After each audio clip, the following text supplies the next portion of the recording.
All right, next video is about product attribution, Ken. And product attribution is a really important topic for industrial companies who sell thousands of products online. So let's define what is meant by product attribution and then explain where confusion typically occurs. Yeah, great question, Chris. And this is what's critical for industrial websites trying to present product to industrial buyers. And when we talk about attribution, we are literally talking about the table of text specs attached to any of your different part numbers.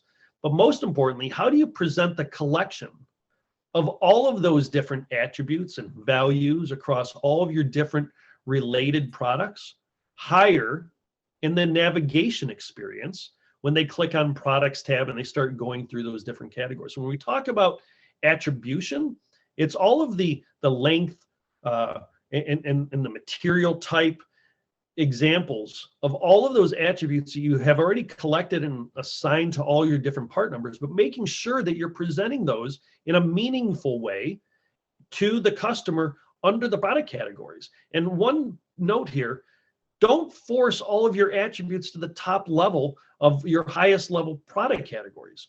Present the attributes when they're relevant to the user.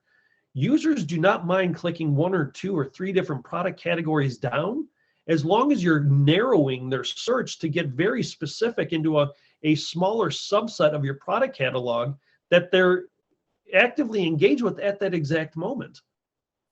Yeah, agreed. And we've seen this with many of the clients we've worked with, that categorization and just refining what they might be looking for before you get to that product attribution, where they will really define the exact thing that they're looking for, is really important. So love that. So, this certainly can be a really challenging task for companies with a lot of products to manage. So how do you recommend companies get started with this? That's a loaded question, Chris, because I had to do this in a past life, and it is not easy. It's work.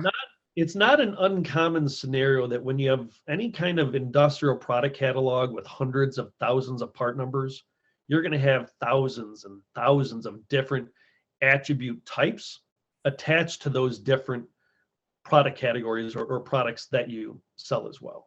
So part of the complexity and the challenge that has to get worked through is cleaning it up. It's not fun, but it has to be done. Normalizing, rationalizing long-standing product data that might exist in a variety of back office systems that you've acquired or you've grown over the course of time. Your data cleanup has to start there so that you can start formulating operational plans of how you're going to bake all this now yummy goodness into that product experience for the customer, because that's where you're going to win the most value and in business from these buyers that are seeking your product content out because they want to buy your product. So that's where you have to start, is just simply cleaning it all up so that you can do something better online visually for the user. An example would be the difference between empirical and metric values, right?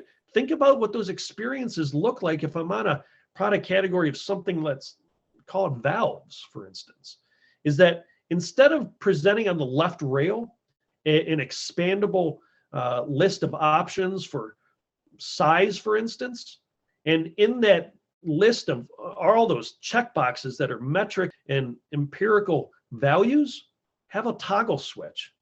Have a toggle switch that lets the user flip back and forth between which sets of values underneath that one specific category is best for them. So starting with the data cleanup, while it's not the most fun thing to do, you're going to have to do it anyways. That's why I recommend to start. Yeah, and I would only add to that this is going to be an iterative process. You're always going to be improving this. So try not to bite off everything all at one time.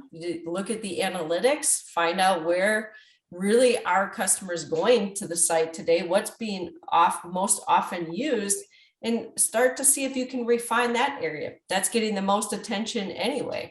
Ask customers if you can watch them go through to help them identify what they need. And that's going to teach you a lot about the way they're thinking about it as well. So again, it's work. It's a lot of cleanup, but this, every time you're talking about e-commerce and that e-commerce and website experience, it's just iterative. Start with a place that will have the greatest impact and go from there. So, and before we wrap up, Chris, you said something so important. I want to make sure that we reiterate in closing. Ask your customers, please.